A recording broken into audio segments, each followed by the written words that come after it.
Bonjour et bienvenue sur la chaîne Zone Bourse. Alors aujourd'hui, on va parler de ratio de valorisation, comment comparer des entreprises entre elles. Alors si vous faites partie de la formation, je vous conseille de regarder la vidéo sur la plateforme de formation parce que j'ai fait une vidéo beaucoup plus complète. Le début sera commun, mais à la fin, je vous donne pas mal de conseils par secteur, comment choisir les bons ratios, quels sont les pièges à éviter, etc. Valoriser une entreprise, c'est une démarche très complexe.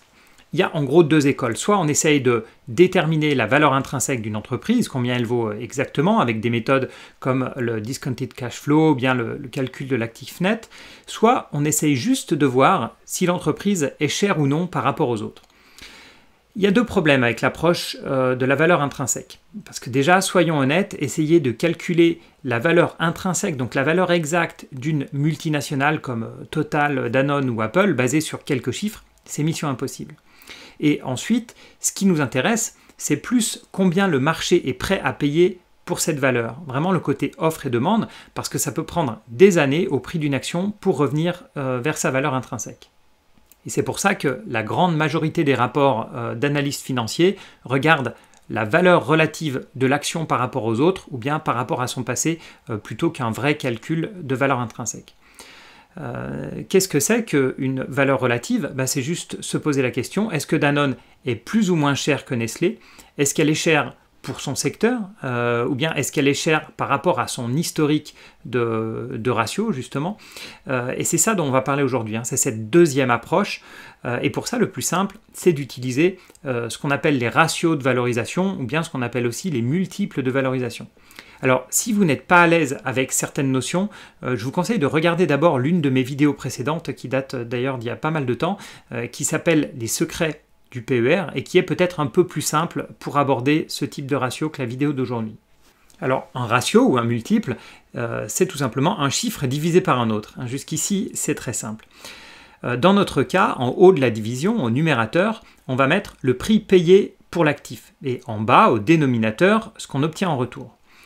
Classiquement, soit vous vous placez du point de vue de l'actionnaire, et on met donc au numérateur ce qu'on appelle l'equity, en gros c'est la capitalisation boursière, la part de l'actif qui appartient aux actionnaires, soit on peut mettre aussi la valeur totale de l'entreprise, ou EV en anglais, EV, c'est-à-dire la capitalisation boursière à laquelle on rajoute les dettes, et puis on va soustraire le cash.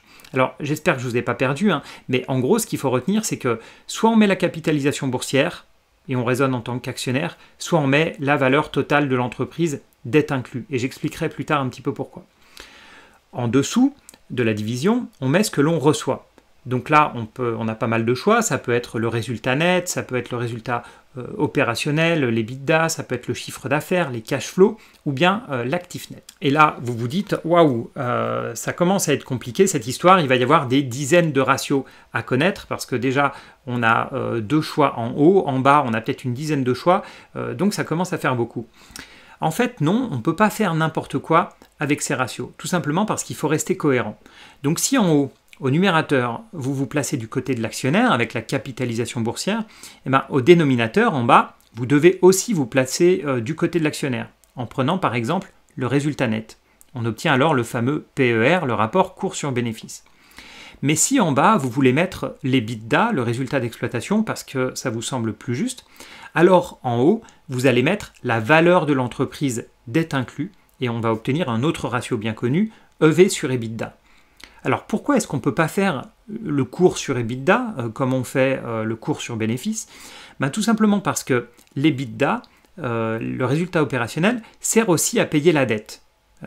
Il sert aussi à payer les intérêts. Donc pour rester cohérent, on va mettre en haut la valeur détenue par les actionnaires et les créanciers, et en bas, on va mettre le résultat qui va être distribué aux actionnaires et aux créanciers, donc l'EBITDA. On va partir sur du plus concret en allant sur le site Zone Bourse et en prenant l'exemple de STMicroelectronics.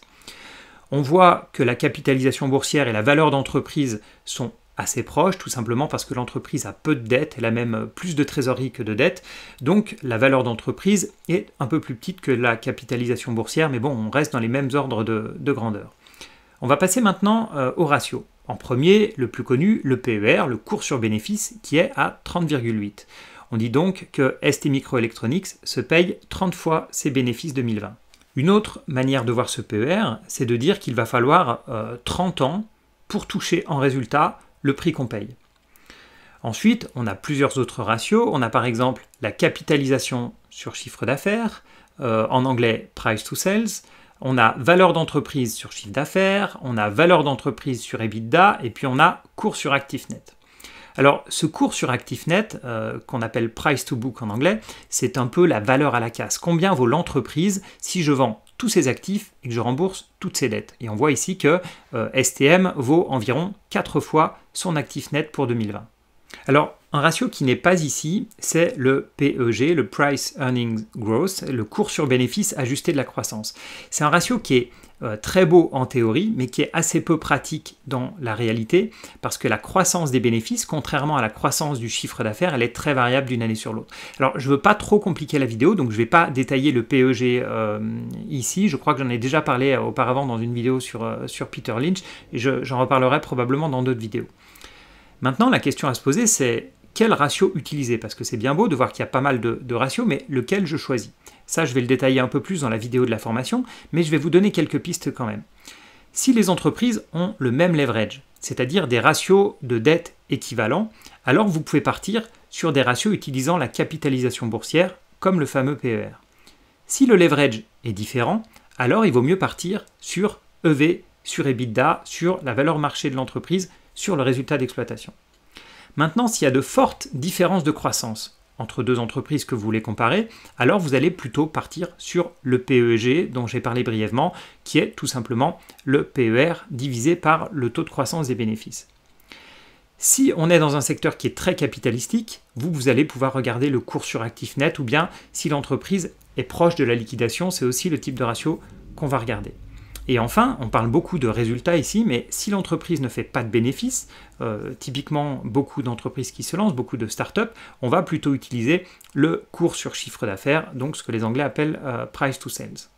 Voilà, j'espère que vous avez appris quelque chose. Deux choses à bien noter sur cette histoire de ratio de valorisation. Premièrement, restez bien au sein d'un secteur. Il y a d'énormes différences entre les secteurs. Donc quand on compare les entreprises entre elles, quand on compare des ratios de valorisation pour essayer de trouver une entreprise qui est moins chère que les autres, restez bien dans le même secteur. Et ensuite, n'oubliez pas un point, c'est qu'un ratio de valorisation ne s'utilise jamais tout seul. Tout simplement parce qu'il fait partie d'un ensemble de critères de l'entreprise, et si vous vous basez uniquement là-dessus, alors vous allez toujours acheter des entreprises qui sont moins chères que les autres, mais dites-vous bien que les marchés financiers sont très arbitrés. Donc, comme très souvent dans la vie, si vous payez quelque chose moins cher, ça va être quelque chose de moins bonne qualité. Donc pensez bien toujours à utiliser déjà le bon ratio, je vous ai donné quelques pistes, et à bien regarder ce ratio en même temps que la croissance, que le risque, que le return on equity, etc., etc. Donc le mixer avec d'autres ratios. Voilà, j'espère que les vidéos vous plaisent. Merci encore pour tous vos likes, tous vos partages, etc. Ça me fait très plaisir. Et puis à bientôt pour d'autres vidéos.